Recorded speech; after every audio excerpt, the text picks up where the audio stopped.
looking into all that stuff now. I mean, there's options. Just whether it's stay the status quo, bring in guys for workout, practice squad. But we're going through all that stuff right now. I'm just finished with the team, and I know the personnel department's going to look into all that stuff and give us those options. Well, it's only September 9th, but the skillet on the 49ers is hot. The news is just coming in by the hour. And even after we signed off at 2 o'clock yesterday, there were a continuing series of developments all the way up until we had a little bit of a rundown, took some blue pen, some red pen, crossed it off, made some new notes, and now with a new show, it's popping silver. Larry Krueger filling in today. We had Krug on as a guest yesterday. Today, we get the full 4 hours. And the big news of just about the last 30 minutes, the 49ers are waiving kicker Jake Moody. This is something that has been a talking point for a long time, even in the preseason with the game winner against the Raiders, but then sneaking in a 27-yarder and then the one he missed. Bottom line is this was going to be a talking point until it wasn't, and that moment of it not being a talking point is today as he is waived from the roster. Good morning, Krug. Hey, what's going on, man? Great to see you. Yesterday a guest, today I'm in studio. I wasn't You're sure. such a good guest hit that we're like, you know what, let's go 4 hours. JD, get out of here. I was, do I go home studio? Do I go in studio? And you know what? In studio today. So we're down here. What is that? Sharp Park? Is that what that? Marchbank Park. Marchbank Park. There you go.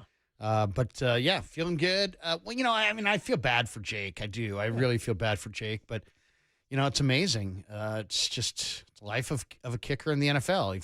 It's real basic. We can talk about it. I mean, how many times have we asked Lynch and Shanahan? I mean, I think Lynch made a proclamation like a month ago.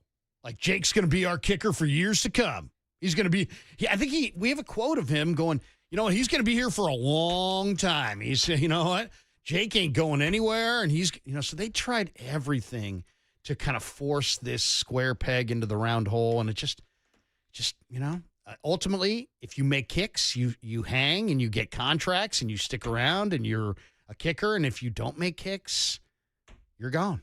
You're gone. It's as simple as that. And it's like, I feel bad for Jake because he's a good guy. I've interviewed him a number of times. He's not, squirrely or odd or anything, but he just couldn't get any positive momentum going here. And it had to be done. It absolutely had to be done. And this competition they had, I don't know about this competition because the days I was there, Greg Joseph made a higher percentage of kicks than Moody. I think Greg was there as let's make sure Jake is in the right frame of mind. Let's make sure Jake is, isn't somehow diminished from what happened last year.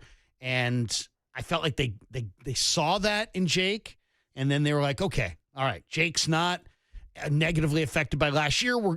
Let's go forward with Jake. And maybe it was a little premature to say goodbye to Joseph. Yeah, even going to yesterday's show and an instant reaction, and we took a lot of calls. And by the way, we'll continue to take your calls today. 808 KNBR, that's 415-808-5627. Kind of felt like even just after week one, we're getting to a point where we said all there was to say. And what I told JD was this was an example for week one in Seattle.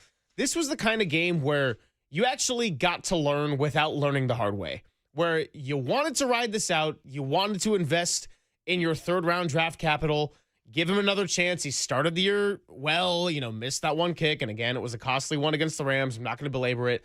Comes back from injury, was never the same. Some of it was physical. A lot of it seemed to be mental too. Then you go into the season and you're thinking the second he costs the 49ers a game, it's going to be a problem, and that's probably the end of his time. Now, he didn't cost the 49ers a game, but you still got the sentiment watching that one from late second quarter all the way to late fourth quarter that Jake Moody might be costing you the game in the end.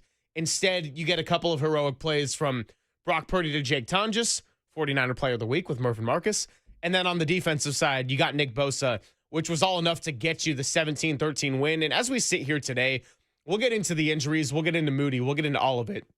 If I can start the show on a positive note, with all that has been chaotic around the Niners, with all the frustration around the injuries, that also makes getting the win in Seattle that much more meaningful. The problems you have as a 1-0 team with a road win in the division, very different discussion than if you lost that game and Brock Purdy's status is in doubt and if George Kittle's going to miss a few weeks and you're figuring out what to do at kicker.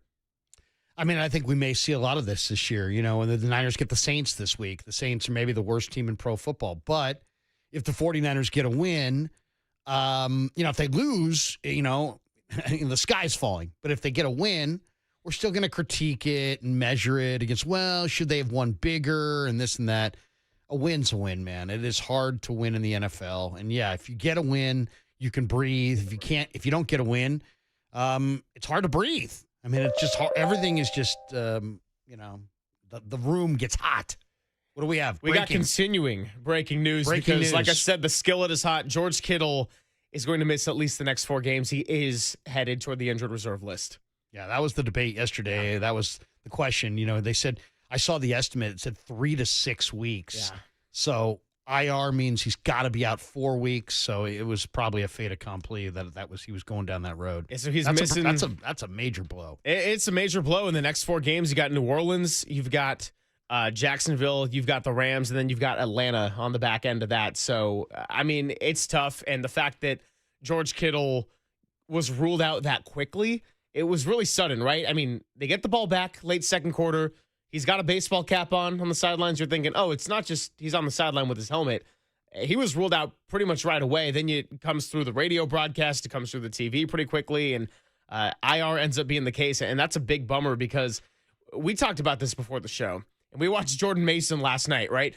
Of all of the 49ers to be a positive in 2024 relative to the year they went to the Super Bowl, it's not a huge list. It's Juwan Jennings, pretty clearly. It was Jordan Mason filling in for Christian McCaffrey. And it was George Kittle in the year he had, despite a lot of other things going wrong. And he was showing there early in that series. And thank God you still got Kittle for a quarter and a half, because that might have been the difference right there, how much he was valuable on third downs, getting that first touchdown. And Jake Ton just ended up being the hero. But now he's got a chance to not just do it for 1 week or 1 day, as I noted with David Bowie's song yesterday. This is going to be the next month of Luke Farrell, Jake Tonjes, and trying to fill that void that is George Kittle, which is really tough to do considering who he is as a receiver and as a blocker in the run game. Yeah, I mean, this is a crushing blow, I think, because, you're talking about obviously you don't have Ayuk. You're not going to have Demarcus Robinson for 2 more weeks. So you were leaning on the idea that you were going to feature Kittle in September. Yeah. And now the fact that he's out. Now, Tongus, first of all, it was great hearing him, and he's a great kid, and you could hear that coming through in that morning show interview with Tongus. But he's the guy right now. He's going to have to be the guy because Farrell is a blocker, not much of a receiver, but they need a receiver. They need somebody who can catch the ball, and Tongus is definitely the best receiver of the backup tight ends. Yes. Yeah. So. I mean, think about the discussion around wide receivers for all of preseason and training camp. While Juwan Jennings had the calf and also wanting the new contract, the pivot point was Juwan Jennings for if that wide receiver room was adequate or not.